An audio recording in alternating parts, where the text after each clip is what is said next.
Bien, muy buenas noches a todos. Hola, hola, ahí está. Buenas noches a todos. Vamos a compartir en esta noche un tema que me pidió especial Marcos, ¿no? Acá uno de los encargados de compartir con ustedes temas que tienen que ver justamente con el crecimiento de la iglesia y sobre todo con temas de actualidad. Y temas de actualidades como este, quizás pocos, que tiene que ver con sectas y religiones en este último tiempo. Y yo digo este último tiempo porque en realidad no es de ahora, tiene sus años, pero que últimamente está causando quizás eh, más desconcierto entre el mundo evangélico, no porque no los conozcamos, sino porque muchas veces no entendemos realmente qué enseñan. Y vamos a compartir en esta noche, en estos momentos, así muy brevemente, porque no tenemos tanto tiempo para explicarlo, una serie de sectas. Vamos a empezar con los testigos de Jehová. Todos conocemos a los testigos de Jehová acá. Seguramente alguna vez escuchamos de ellos, lo vimos, lo vemos por la calle, ¿no? Con sus puestitos y tienen un eslogan que dice: vengan a estudiar la Biblia, ¿no es cierto? Curso gratis. Y bueno, uno los mira y dice, bueno, se ven como gente, digámoslo así, con un buen corazón, que yo creo que sí, muchos de ellos lo son.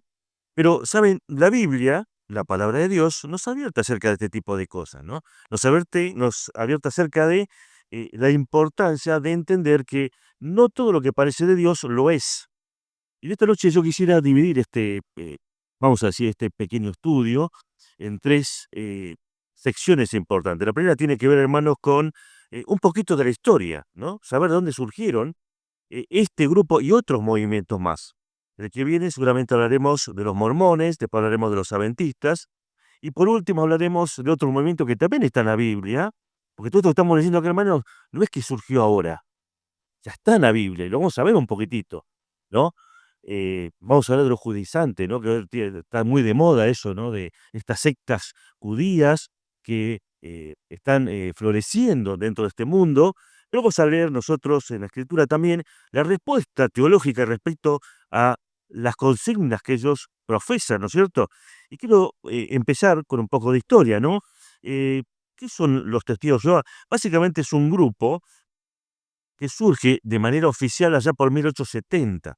Si bien vamos a notar que el fundador, ¿no? Que los conocemos todos, aunque sea alguna vez lo escuchamos, el famoso Russell o Russell, este personaje, eh, que era una persona que sale, o mejor dicho, tiene mucho acercamiento dentro de lo que es el movimiento adventista, que alguna vez habremos escuchado también, ¿no? ¿Quiénes son los adventistas? Bueno, los adventistas son un grupo que surge allá a principios de 1800, ¿no? Y que eh, en Estados Unidos se llamó como un segundo avivamiento, ¿no? Que es cuando vuelven otra vez a surgir los grandes oradores, eh, ese deseo de exponer la palabra de Dios, y con eso surgen muchos de estos grupos, ¿no es cierto? En el caso de los adventistas, del cual va a surgir gran parte del pensamiento de los testigos de Jehová, es un grupo que eh, también alguna vez lo habré escuchado, uno de los fundadores, Miller, ¿no es cierto? Después vamos a estudiar con más tiempo el próximo miércoles, pero va a, por medio de una serie de cálculos y revelaciones, a decir que el Señor va a venir, y una característica de todas estas sectas es que ponen su énfasis en tratar de descubrir cuándo va a venir el Señor. Porque la gran pregunta, hermanos, que nos hacemos también nosotros hoy, es cuándo viene el Señor, ¿no es cierto? Pero estos primeros grupos tiene una característica, ¿saben cuál es? Ellos buscaban en la escritura, por supuesto, vamos a descubrir que de manera errada, eh, pistas o señales para ver el día exacto. ¿Cuándo va a venir exactamente? Y bueno, esto, lo que tenemos algunos años en la iglesia, sabemos que no pasó de ahora. ¿Cuántas veces ha pasado? Que dijeron, bueno, más o menos para ese día. Bueno, estos que seguían a Miller, ¿no es cierto? Los que luego se llamarían adventistas, dijeron que iba a venir el Señor en 1800 más o menos, 8 primero dijo 837, después dijo 1840 y algo. Miren, ¿vino? No, evidentemente no vino, estamos acá, ¿no es cierto?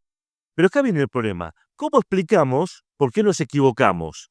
Bueno, ahí empieza a surgir una serie de pensamientos que muchos no tienen que ver con la Biblia, ¿no? Pero que buscaban ilustrar el porqué. finalmente no había venido el Señor en ese momento. Entonces, la primera explicación que sacaron ellos, ¿no es cierto?, para decir por qué no vino el Señor, es decir, que en realidad Jesús cruzó de una parte del cielo a la otra parte del cielo en el tabernáculo que está en el cielo. Bueno, esto empezó a generar una serie de conflictos, ¿no es cierto?, dentro de las iglesias de sana doctrina, porque claro, estos pensamientos que tienen que ver con la venida del Señor, claro que están en la Biblia, pero el gran problema era que surgía de una interpretación errónea, ¿no es cierto? Y decíamos, ¿cuándo comienza oficialmente, ¿no es cierto? Lo que nosotros conocemos como este grupo que se llama Testigos de Jehová, ¿no es cierto? Allá por 1870. Y la importancia de este grupo en aquel momento de Estados Unidos es que ellos también buscaron predecir la venida del Señor. Y vamos a ver que lo van a hacer varias veces. No lo hace una vez, sino que lo va a hacer varias veces. Y yo voy a citar alguna, ¿no es cierto? Decimos también que él empieza a predicar, ¿no es cierto? Esto de que el Señor iba a venir pronto, ¿no es cierto? Eh, y quiero que entiendan bien esto, ellos no predican el arrebatamiento. Ellos predicaban que el Señor iba a venir a reinar en la tierra. Por lo tanto, ellos esperaban un reino físico en la tierra. Entonces, allá por 1870, ¿no es cierto? Empieza a predicar Stormer Miller, perdón, Russell, junto con algunos más, por todo Estados Unidos, y allá por 1874, ¿no es cierto? Es donde formalmente se funda esta secta de los Testigos de Jehová. Y lo que vamos a encontrar después de esto es que van a empezar a predecir, y mira, hermano, yo no puedo hacer acá porque nos iríamos mucho con el tiempo, pero lo voy a explicar para que nos quede claro esto. Ellos toman algunos textos de Daniel, lo interpretan de manera muy personal y dicen que para 1914 iba a venir el Señor, ¿no? Vino el Señor en 1914, evidentemente no estamos acá, y es ahí donde vamos a notar que esta secta tiene una característica, es que más de una vez predijo cuándo iba a venir el Señor. Hasta este día erraron siempre. Evidentemente, porque, y lo vamos a estudiar nosotros, porque toman los textos y lo interpretan de manera errada. Porque hacen, y usar una de las cosas que ellos hacen, numerología, ¿qué hacen? Empiezan a mirar, a hacer números y cálculos tomando textos en el aire de manera aleatoria, ¿no es cierto? Y teniendo una interpretación totalmente falta de toda, vamos a decir así, no tiene una exegesis correcta la forma de que ellos estudian y miran los textos. Vamos a decir también que eh, luego de la muerte de este hombre, ¿no es cierto? Eh, Desde 1931, ¿no es cierto? El que le siguió, ¿no es cierto? Rutherford, ese que nos da la forma definitiva que hoy tenemos como lo que conocemos como los testigos de Jehová. Todo lo que nosotros vemos hoy de los testigos de Jehová, bueno, en esa época se terminó de formar. Hightower, ¿vieron, no es cierto? Todo eso, su órgano de prensa, tan conocido que es, tanto, todos lo conocemos de memoria, ¿no es cierto? Las dos revistitas que ellos venden, ¿cuáles son? El Atalaya y Despertar, bueno, surgen en esa época, ¿no es cierto? Mucho antes, pero de ese tiempo se vuelve su órgano oficial de prensa. Por eso nosotros vemos en esos libros todo el pensamiento que ellos tienen. Y dice también la historia, ¿no es cierto?, acerca de esto, que básicamente ellos van a, digámoslo así, empezar a predecir una serie de fechas eh, en la que ellos decían: "El Señor va a venir". Yo voy a citar alguna, porque tengo un montón anotadas, pero si no estaríamos hasta mañana. Yo voy a decir solamente algunas, porque acá hay un detalle fundamental, hermano, que quiero que quede claro. Una y otra vez, al intentar predecir la venida del Señor, lo que han hecho es demostrar claramente lo erróneo que es el sistema que utilizan para tratar de descubrir esa fecha. Miren, hermanos, lo saben de memoria. ¿Podemos nosotros saber cuándo va a venir el Señor? No. ¿Qué es lo que el Señor no nos dijo? Ni el día ni la hora. ¿Estamos de acuerdo? Pero te voy a decir lo que sí nos dijo el Señor: la época y el tiempo, ¿no es cierto? Pero no vamos a hablar de eso. Porque acá lo importante es entender esto. Esta secta del error surge justamente a partir de este concepto, ¿no? 1925, la otra flecha. Pues claro, no vino en 1914. ¿Qué es lo que dijeron? Y esto que yo estoy diciendo, hermano, no se lo puedo mostrar acá, pero si quieren, después se lo mostramos con tiempo. Está en sus publicaciones. Si uno pudiera agarrar, no lo tengo acá presente el enlace, pero después si quieren lo hacemos. En el enlace de sus libros aparece libro de 1918, que dice, claro, como no vino en 1914, que decían que en realidad, y esto me lo anoté, ¿no es cierto? Yo no va a venir en 1925. ¿Por qué decían esto? Porque en realidad dice, nos equivocamos de la fecha, en realidad era un poquito más. ¿Y qué iba a pasar en 1925? 1925 iban a resucitar Abraham, los profetas, y iban a ser ellos glorificados, ¿no es cierto? ¿Qué más decían? Pasa el tiempo, ¿no es cierto? Claro, 1925, vino el Señor en 1925, resultó que resucitó Abraham, los profetas. No. ¿Cómo lo explicamos? Bueno, Rutherford empieza a definir lo que es la doctrina de los testigos de Jehová. Y para explicar esto, por ejemplo, va a decir, ¿no? Y yo me lo anoté para no olvidarme más, y esto es uno de los caballitos de batalla de los testigos de Jehová. Para 1925 se van a encontrar con un problema. ¿Cuál es el problema de tener a los testigos de Jehová? Supuestamente, ellos decían, vamos a ser glorificado todo lo que estamos acá, ¿no es cierto? Y había un problema. ¿Cuál es el problema? El problema que tenían ellos es que ellos creen que ¿cuántos van a ir al cielo? 144.000. Por lo tanto, tienen un problema de fondo. Ya para esa época eran mucho más que 144.000. Y entonces ahí empiezan a dibujar la siguiente doctrina, que es otra doctrina del error, que es la idea de que solamente van a ir 144.000, pero los elegidos, un grupo selecto, digamos así, ¿no? Y el resto se va a quedar acá en la tierra, que es lo que uno escucha y ve en sus libros, se va a quedar en la tierra acá para siempre, ¿no? Eso es lo que ellos predican. Pero yo te quisiera invitar, y vamos, pues ya que tenemos acá para proyectar, eh, rápidamente, Apocalipsis capítulo 7, porque esto surge de una mala interpretación de este texto. Capítulo 7 del libro de Apocalipsis y el capítulo 14, pero cuando uno lo mira, va a notar que no es lo que dicen ellos. Porque ellos dicen claramente que solamente los testigos de Jehová, no otro, no los cristianos, no, solamente los testigos de Jehová, y este es un pensamiento propio de las sectas. Ellos solamente quieren tener la verdad. Y van a decir el capítulo 7 del libro de Apocalipsis, ¿no es cierto? Y vamos a leer básicamente esto.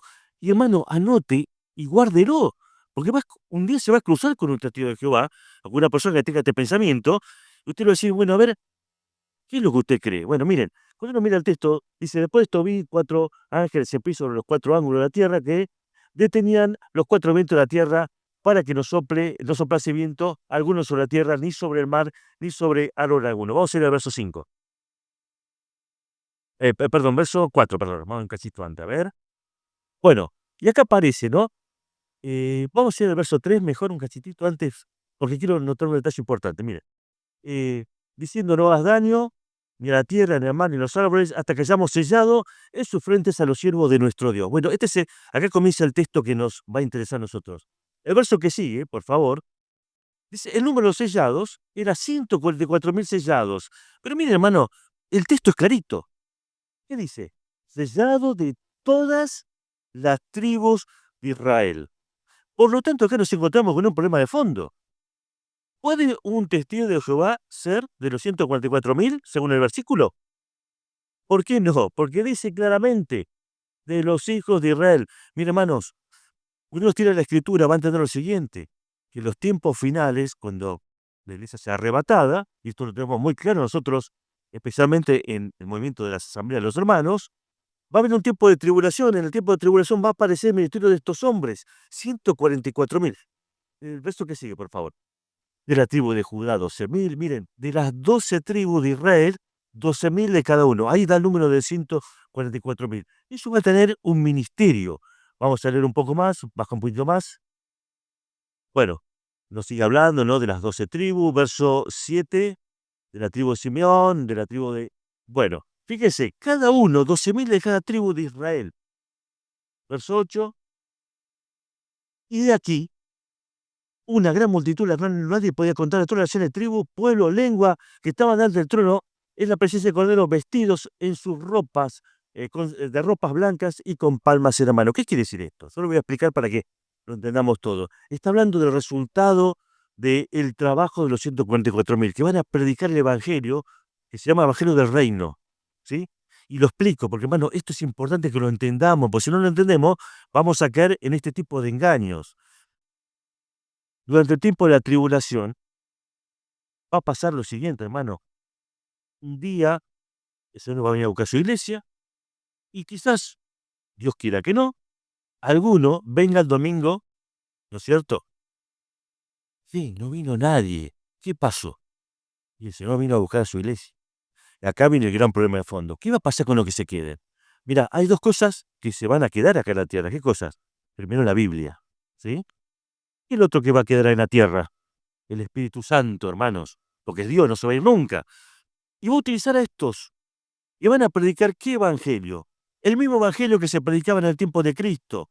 Arrepentido porque no se ha acercado, ¿sí?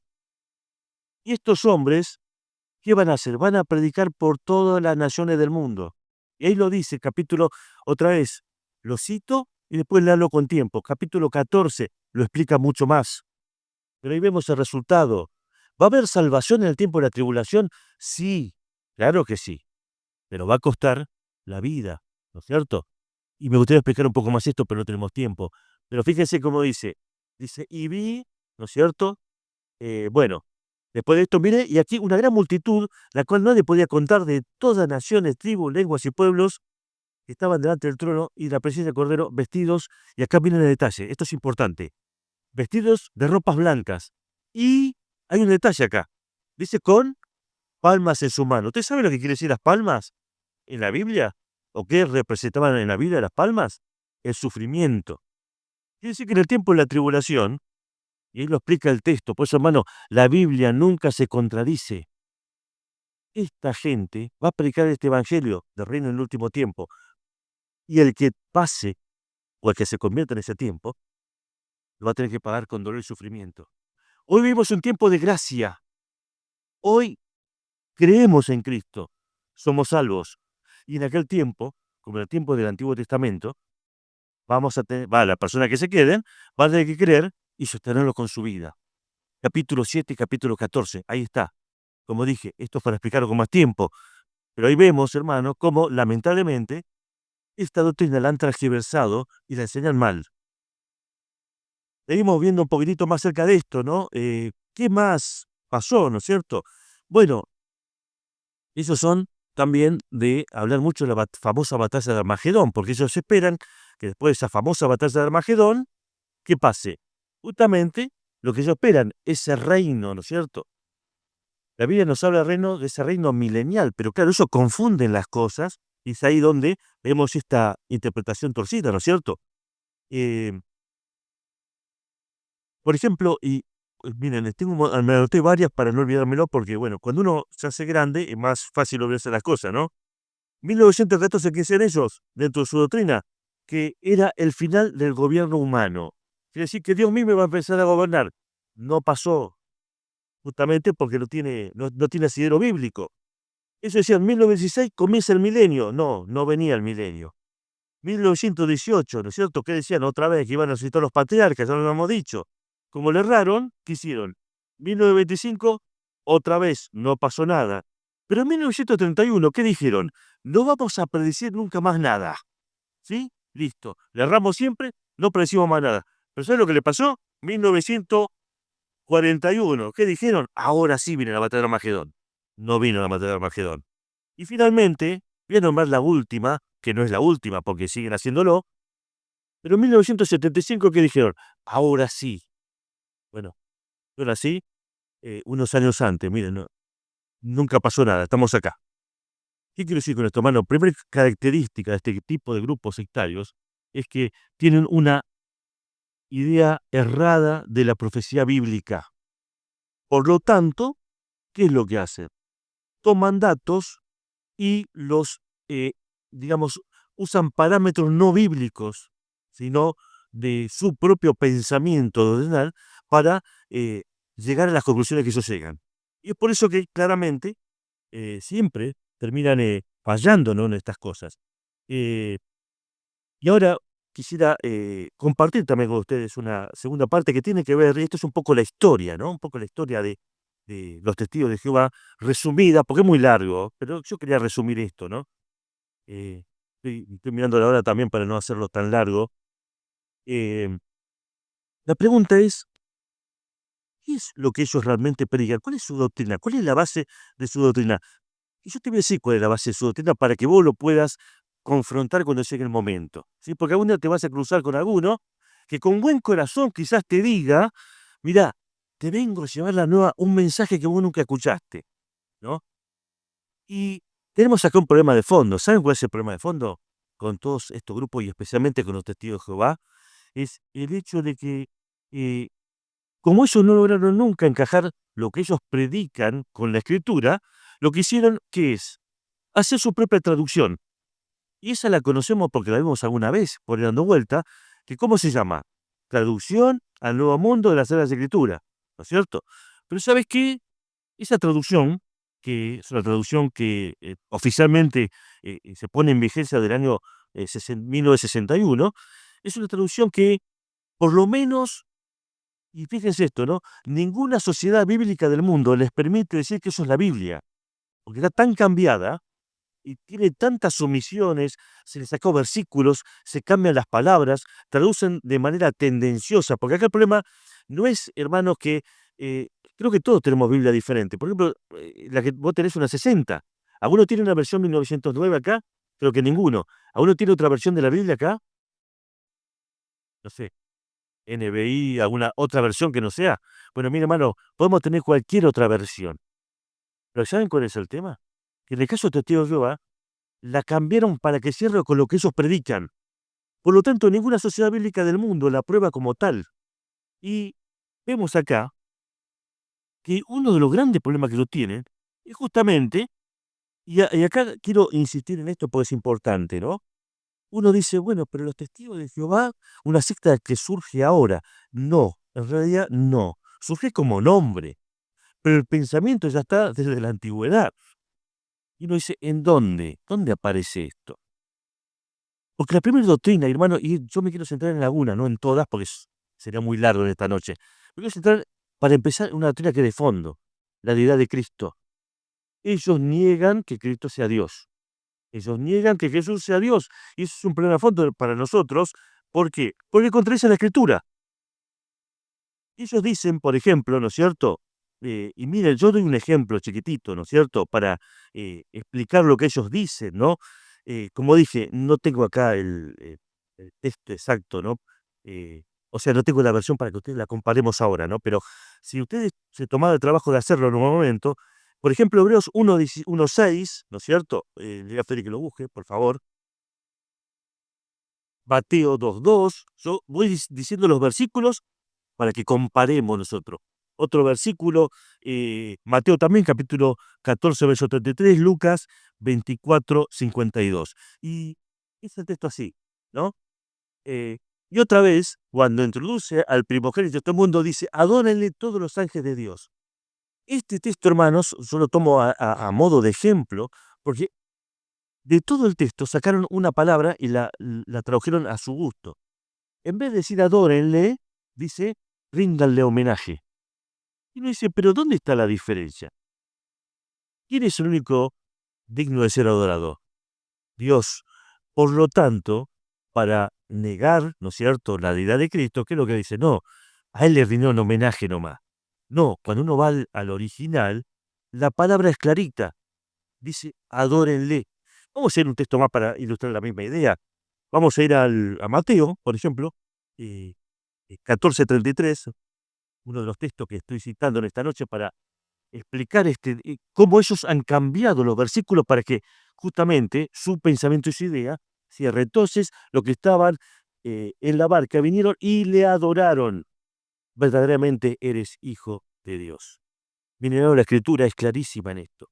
Y uso uno de los puntos para ilustrar cómo ellos intentan, cambiando una palabra, cambiar el sentido del texto. No, en el texto queda claro que Jesús es Dios y él acepta esta adoración. Y no solo esto, podríamos hablar mucho más acerca de esto, pero eh, uso como ejemplo esta idea, ¿no? Una palabra, que en este caso es adorar, la cambian por rendir homenaje, justamente para negar esto, que es una cuestión de fondo, hermano, que es la idea de Cristo. Eh, Decíamos, al eliminar tantos textos y al cambiarlos, ¿no? Hacen que básicamente toda su doctrina solamente pueda ser sustentada con ese libro que ellos tienen, que es justamente ese libro, más algunos libros más que tienen que ver también con digamos, lo que ellos predican. ¿Qué más niegan ellos? La Trinidad, por ejemplo. Y hermanos, la Trinidad es ellos dicen que nosotros adoramos un Dios con tres cabezas. No sé si alguna vez escucharon que ellos dicen, pero mire, hermano, no adoramos a un Dios en tres personas. Pero la Trinidad está presente en toda la Escritura. Yo te voy a citar algunos textos, por si alguna vez tenés que hablar con alguna persona que tiene este problema, lo podamos ver. Yo voy a citar algunos versículos, ¿sí? Génesis 1, 1:26, yo cito algunos, Salmo 45, 6 y 7, Isaías 6, 8. En el Nuevo Testamento podemos citar Mateo 6, 3, perdón, 16, 17, Segunda Corintios, capítulo 13, verso 14, Judas 20, 21. Bueno, hermano, la idea de la Trinidad está presente en toda la Escritura. Lamentablemente, a veces a nosotros se nos escapan por arriba porque decimos, o sea, sabemos que es así, pero ¿dónde está en la Biblia? ¿Dónde está en la Biblia? Bueno, hermano, estoy citando algunos textos, hay muchos más. Pero decíamos, esta concepción que tienen ellos hacen de que, primeramente, Jesús no sea Dios, la Trinidad no existe para ellos, eh, como decíamos, no tiene central dentro de la Escritura. eh, ¿Qué más? Decíamos, no solamente niegan la idea de Cristo, sino que debía pedir a, a nuestro hermano que busque San Juan capítulo 14, verso 28. Este es el verso central para un testigo de Jehová para decir que Jesús no es Dios. Lo vamos a leer. ¿Te habéis oído? Y yo os he dicho, voy pues y vengo a vosotros. Si me amares, yo os habríais regocijado porque he dicho que voy al Padre, porque el Padre mayor es que yo. Para un testigo de Jehová, este es el texto de fondo. ¿Ves? Dice, acá está. Acá dice. No, hermano, lo que nosotros entendemos claramente por la Escritura, habíamos dicho antes, es que Jesucristo, en su encarnación, por un poco de tiempo, se sujetó al Padre. En ese sentido era menor. No en cuanto a su deidad, porque ya lo vimos, siempre fue Dios, ¿no es cierto? Y ahora lo vamos a ver también, porque hay otros textos más que lo enseñan. Otro texto de fondo, hermanos, y acá quiero en esto ser claro. Cuando uno mira, la única forma de sostener esta doctrina es sacar todo de contexto. ¿Sí? Primera Juan, perdón, Juan, vamos a buscar, hay muchos textos, mire, yo me lo tengo un montón de versículos, pero no teníamos tiempo en esta noche, ya es la hora, mire, ya es la hora, así que voy a tratar de hacer rápido para cerrar. Evangelio de Juan, capítulo primero, otro versículo que utiliza torciendo la escritura, para que quede como ellos dicen. En el principio era el verbo, y el verbo, ¿quién es el verbo? Cristo mismo. En el principio era el verbo, ¿no es cierto? Cristo, y el verbo era con Dios, y el verbo ¿qué? Era Dios. Como dice en la versión de Jehová, y el verbo era un Dios con minúscula. El problema acá, ¿no? ¿Saben por qué? Porque ellos ponen a Cristo como un hombre nada más, de carne y hueso, y utilizan esa expresión, un Dios, para hacerlo más bajo. Pero acá hay un problema, y es un problema que se enfrenta a todo testigo de Jehová y que nunca te va a poder contestar. Preguntar a cualquier testigo de Jehová eso, y te va a decir que no entiende, no sabe, déjame que lo estudio. ¿Qué es? Si hay un solo Dios, ¿puede haber dioses menores? No. La lógica misma de su propia propuesta les hace entender que claramente no hay un Dios menor, hay un solo Dios. No existen 25 dioses. O sea, que Jesús es un Dios más chiquitito. ¿Cómo es? Bueno, miren, hermanos, sus propias traducciones lo llevan a veces a callejones sin salida, ¿no? Y decíamos, habría mucho, ¿no?, para compartir, pero yo quisiera cerrar en este momento, eh, también con otra doctrina de fondo, ¿no? Ellos niegan que el Espíritu Santo sea Dios. ¿Cómo le dicen ellos? Cosa activa, ¿no? Lo habrán escuchado alguna vez, ¿no? No, no, no, el espíritu no es. Y en muchas de las traducciones que tienen ellos de su Biblia, ponen espíritu con minúscula haciendo referencia a que es una fuerza habitual o algo así, ¿no? Eh, pero vamos a ver en la Escritura que el Espíritu Santo claramente, ¿no es cierto?, tiene todos los atributos de Dios, así como Cristo y como Dios el Padre. ¿Qué atributos tiene? Tiene omnipresencia. Yo me anoté algunos textos nada más. Salmo 139, verso 7 al verso 12, tiene omnipotencia. Romanos capítulo 15, verso 19, omnisciencia, Isaías 40, 13, Juan capítulo 14, verso 26. También dice que es creador, Génesis 1:1, Job 33:4, y podríamos seguir, hermanos, con esto, ¿no?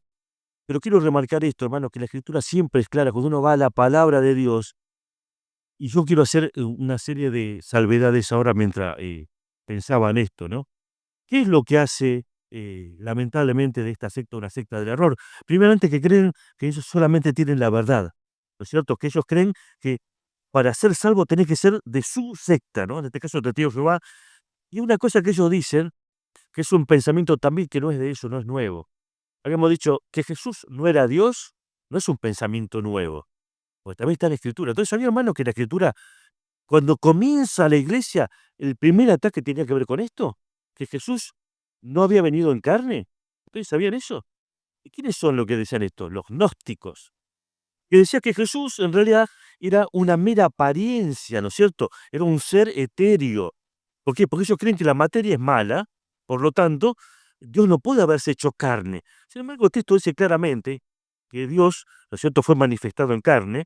eh, Primera Juan, y Juan lo explica más de una vez, eh, y voy pasando con el tiempo, ¿no?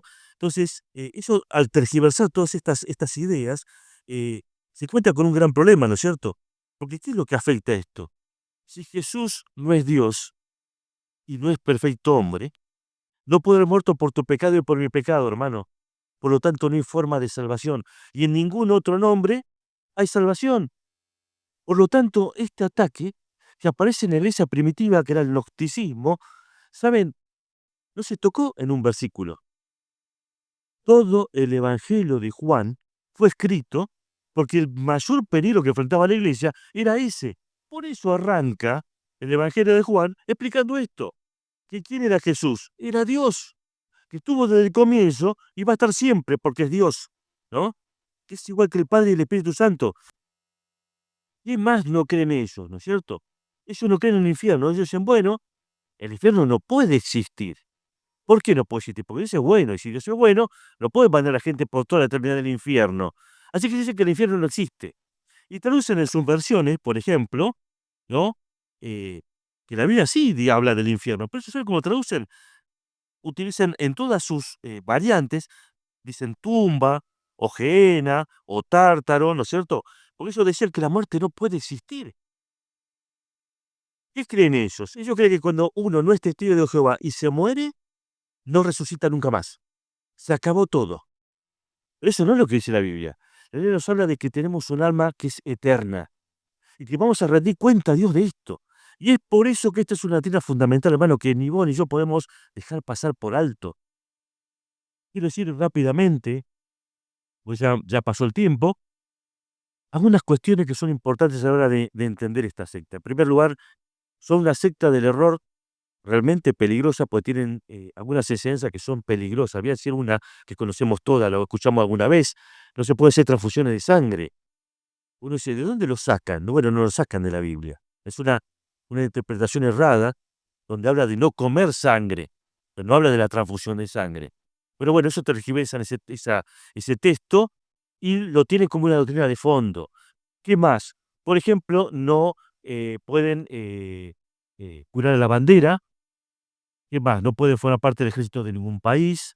eh, Cosas que pasan dentro de... Si ustedes se fijan bien, ellos buscan desesperadamente no parecerse nada a los, vamos a decir, a los cristianos, ¿no es cierto? Eh, Porque, por ejemplo, ellos, ¿cómo le llaman a sus lugares de reunión? No le llaman iglesia, ¿cómo le dicen? Salones del reino, ¿no es cierto? No tienen pastores como nosotros, tienen ministros a lo sumo. O sea, ellos buscan diferenciarse de nosotros. Esa diferencia también los lleva muchas veces a situaciones donde se van a encontrar con una pared en cuanto al razonamiento.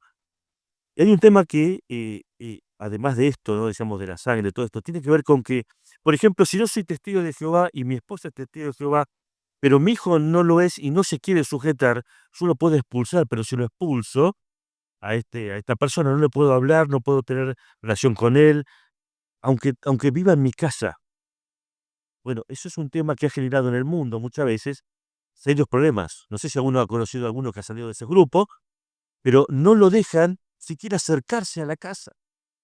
Bueno, esto se llama expulsión, ha generado en muchas personas depresión, angustia, porque sienten que han fallado, ¿no es cierto? Y esto es un tema bastante serio. Mire, hay países que están prohibidos.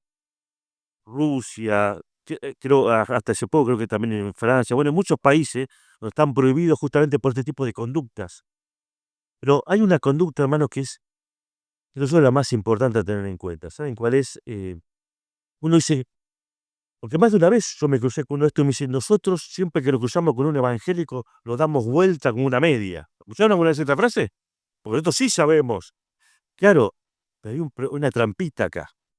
Nosotros no conocemos mucho la Biblia, lamentablemente, como deberíamos conocerla, pero ¿sabes cuál es el problema?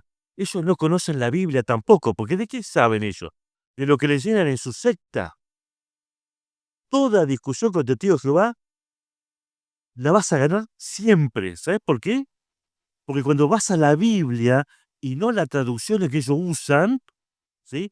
Porque esto me lo enseñó un hermano, mire, un hermano tan simple que apenas sabía leer y escribir, le acercó un grupito de testigos de Jehová y le dijo: "Bueno, mire, acá con la Biblia", y este hombre dijo: "No, no, no, no, pará, vamos a la Biblia".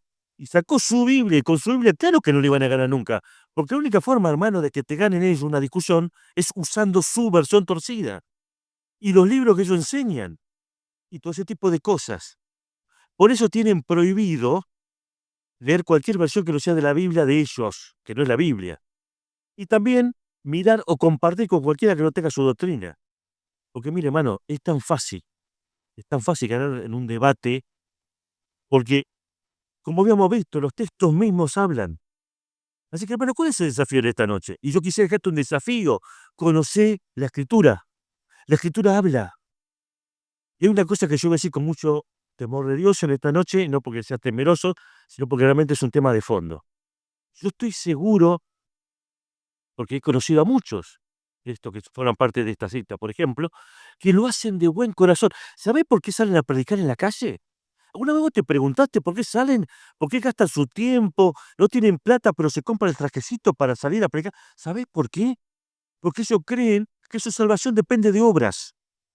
Tienen que hacer cosas para salvarse. Si se mantienen fiel toda su vida, hasta el momento en el que se mueren, ahí van a resucitar y van a disfrutar de todo eso que ellos creen en su religión.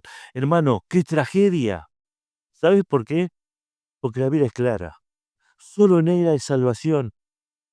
Y si alguno, porque creo que esto está siendo grabado, si alguno está escuchando esto, yo le diré esto, la evidencia es clara. Tantas veces se equivocaron que queda claro que no entienden la escritura. Y en segundo lugar, tenemos que decir que esto pues, es fundamental. Si alguno está escuchando esto en algún lugar, quiero decirle, Cristo murió por nuestros pecados. Dios se hizo hombre para que todo aquel que le cree no se pierda, sino que tenga vida eterna.